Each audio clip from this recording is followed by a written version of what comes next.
عالمی روحانی جماعت کاروان ناچیہ کے زیر اہتمام شور کوٹ میں ایک روحانی اجتماع کا انعقاد ہوا۔ رپورٹ کر رہے ہیں بیورو چیف پرویز اختر۔ روحانی جماعت کاروان ناجیہ کے زیر اہتمام شور کوٹ میں ایک عظیم الشان روحانی اجتماع کا انعقاد ہوا۔ بیورو چیف پرویز اختر کی رپورٹ کے مطابق شور کوٹ کے گرد و نواح سے کثیر تعداد میں لوگوں نے شرکت کی۔ مبلغین نے اپنے خطابات میں فرمایا کہ اور وہ مقدر کا غنی ٹھہرا زمانے بھر میں، کملی والے جو تیری راہ گزر تک پہنچا۔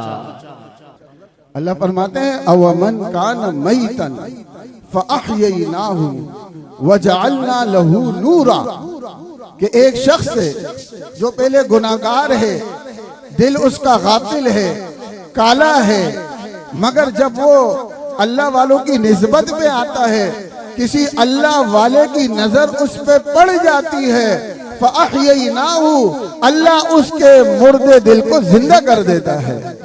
اللہ فرماتے ہیں اسلام میری فطرت ہے اور انسان تیری فطرت کو میں نے اسلام پہ بنایا ہے۔ فطرت اللہ التی فطر الناس علیہا۔ اسلام کیا ہے؟ خوشبو ہے۔ اسلام کیا ہے؟ پاکی ہے، نظافت ہے۔ لیکن پیارے بھائیو، آج آپ جس محفل میں تشریف فرما ہے، اس محفل کا نام سنتے ہی ذہن میں ایک بات آتی ہے کہ یہ تائبین کی محفل ہے، یہ محسنین کی محفل ہے، اور یہاں سے ملتا کیا ہے؟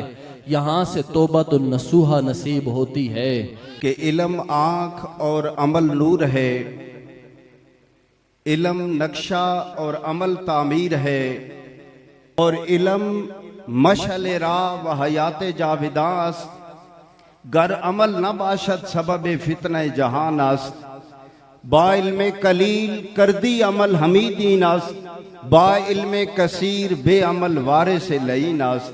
بانی و سرپرست اعلیٰ عالمی روحانی جماعت کاروان ناجیہ حضرت محمد ظفر منصور متجلل علی نے حاضرین محفل سے دوران خطاب فرمایا کہ دین اسلام کی حقیقت کو عملاً ثابت کرنے کے لیے غیرت اور عزم درکار ہے۔ دین اسلام اللہ تعالیٰ کی رحمت، مسلمان کی طاقت اور دنیا میں جنت کا نمونہ ہے۔ دین اسلام کی سیرت اور حقیقت ایک دوسرے پر مہربان، غمخوار اور مددگار ہونا ہے۔ آپ جلال علی نے فرمایا کہ مسلمان وہ ہے جس کا وجود چراغ اور اس کا عمل روشنی ہو۔